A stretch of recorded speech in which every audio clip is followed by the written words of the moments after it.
Hi everyone, this is live on the first one. So let's jump right into it. Good evening, it's December. This is probably going to be our last video, last live video. Let's dive and then we'll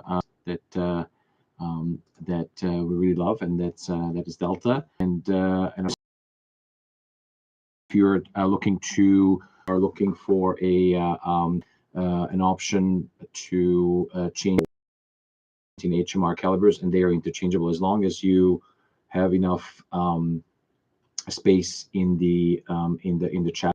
You can pretty much interchange between these calibers of the barrel, upgrade from American Barrel or from Armin to MTR or something like that. The other thing, we do have a couple of CZ 457 builds. We do have a gorgeous, so we were quite happy to be. It is amazing. Look at it on our website. The pictures don't do it justice. It is.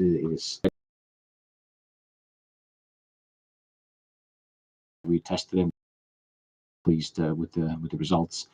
So if you're looking to do a Deuce-based build, they are available. I think we still have options left. Particular, we do have a inbound shipment with some centerfire, excuse me, and however, more stuff from Finland has landed, so it looks like we'll be getting some more powder. Yes, I did mean to say that powder. So Victor powder will be for those of you that have ordered chronologically through those. We are hoping to also get 6.5 projectiles. And also some brass will be coming in. I have been told that we will be getting 2 to 3 brass. I'm very excited about it. We only got the kind of the reloading season, as we like to say, starting now. This is generally when people are looking to what they have and start doing the prep over the winter. Let's see if I can get rid of this dry cough. So the other thing that is new for new builds. Lots of people have been either to build sort of a built-in reloading room where you kind of just leave everything and just close the door, lock it up, or kind of cemented or vault for valuables. There's some people that as a panic room as well, because you lockable from the outside, but from the inside you can always and they're going to be in colors other than kind of like the Ford. You can have it any color as long as it's black. But now it looks like there will be the premium website, and we can get these shipped out for those that order them. The other thing that I wanted to bring up, this was brought and I will post the link on this video in the comments of this description of the video. Range safety guidelines that have been done up by our safety inspection, and that is going to potentially affect a lot of with the ranges that bring it up to the executives or the people that are taking care of the safety and safety, either chief club, whoever it is. It's quite hefty. But I think it's important that anybody that's running the range, especially perhaps don't have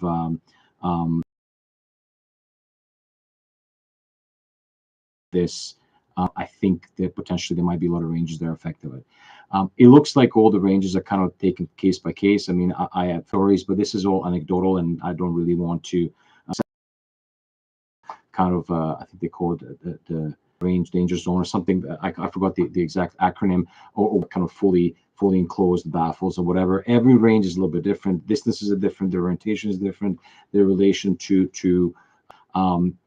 so I think that the rules will be applied differently to each of the ranges. However, I think it's important for all of us to, looks like the document is listed ranges that potentially don't meet or the regulations that could be shut down, and that would be We don't want that. I think everybody agrees with that. I wanted to, before we dive into some of the goodies here, I wanted to thank you everybody for supporting us this year. Thank you for we want to thank you in the sport, and we want to thank our community for being very very healthy and very understanding of everything that we're going through together in the shooting sport. Challenging year for everybody, lots of rule changes that we kind of had to navigate, but that's regulated industry, and there's really we didn't make it to as many events and competitions that we would like to, but when we did, many of you and your endeavors are in to help and thank you for helping us making this another successful year for us, and hopefully many years shooting sport. That I want to talk about last week, but I ran out of time because I was too busy. So I have a couple of products here. Maybe I'll be holding one by far. So Delta, we have this particular scope or number of our rifles between JP and myself. So I think that's a testimony enough. I wanted to kind of highlight quite many years. And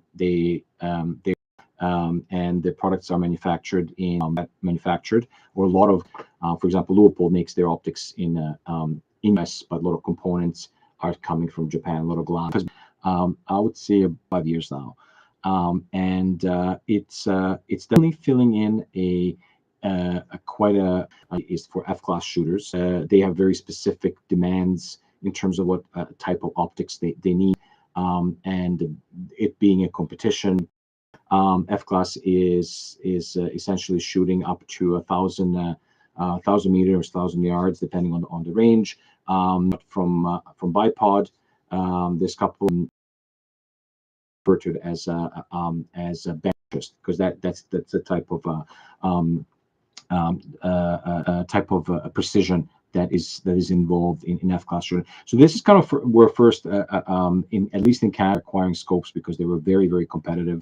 And you know, actually the last time the F-class championships was using a Delta Striker, and both Javelin and Striker.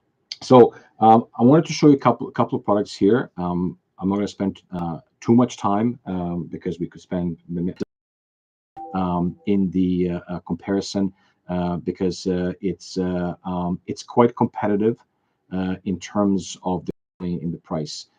We believe it's Delta is lacking, at least in our opinion, is they haven't really done a lot of marketing in Canada and North America, and it's I would say YouTube and check it out, or somebody when you say, well, why don't you consider Delta Optics, and you know, people go off. Everybody's doing research now on YouTube, and we'll kind of start with a top down.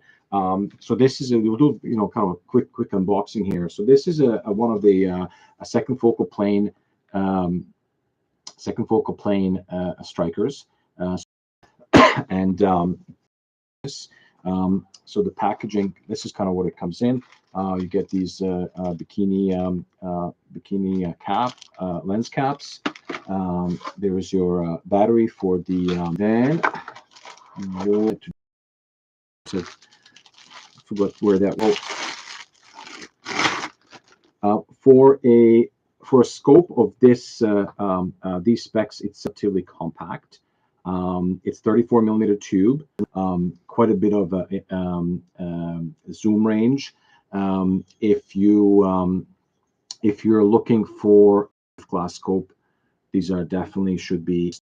But Delta Striker does have 3 first focal plane scopes as well, with a quite nice other one, full-on Japanese. So Delta is a Polish company, but the scope itself is assembled from the Japanese components.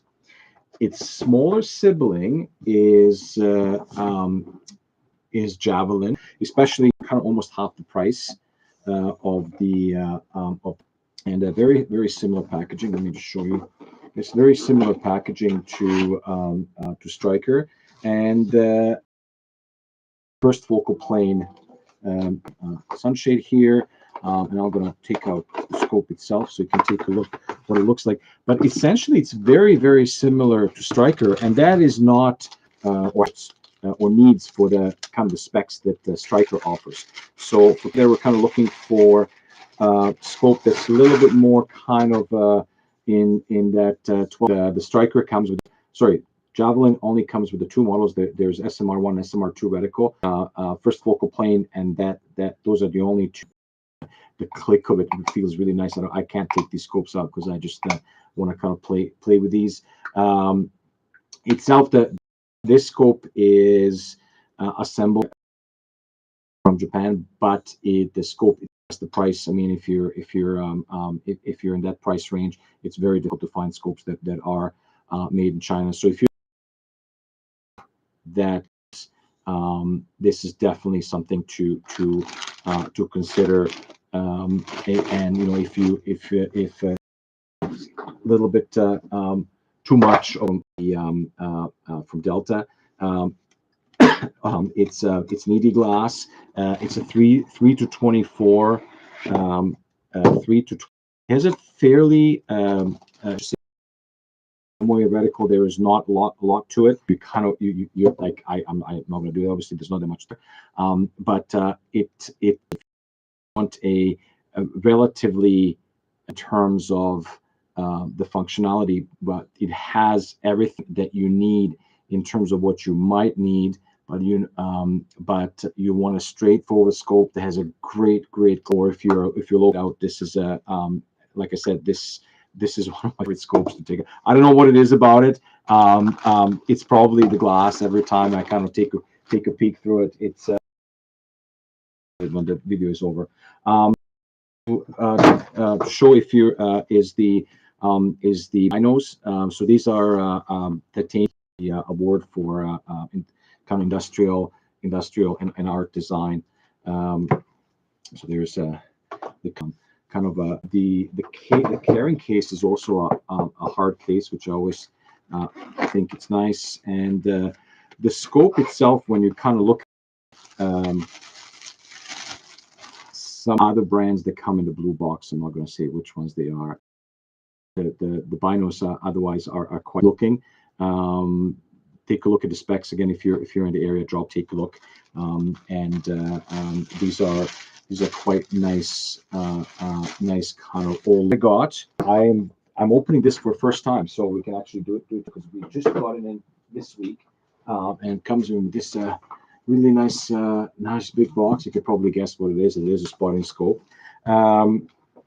We didn't have any spotting scopes from Delta before. Nice. Let's try to open it. Okay, so that pop out. So that's kind of how it comes in. There is this comes with a carrying box. There is the scope itself. It's quite compact. This is also ED glass. It goes up to 40. It's nice. It's actually the little squeeze mechanism for the caps. I like because I find that when so this is my first look on it. It feels very quite compact. I do like it. I think this would be good, very good range scope. Let me see what else is. That is a neoprene case for it. So I don't know what these look like, but on yeah, I'm actually kind of looking forward to testing the spotting scope out. Scopes, and they're not going to do spotting scopes anymore. So we're kind of exploring to see what the other options are, and I think these Delta once we try it out. Thank you again for a great rest of the year. Hope everybody has a little bit of time off with your friends and family. We will certainly. And if you need to get in touch with us, at tesro.ca, and newsletter that comes out every Tuesday. The way to subscribe is at the bottom of our website. Scroll down, just punch in your email and hit subscribe. Or you're not celebrating, all the best wishes from us, and we'll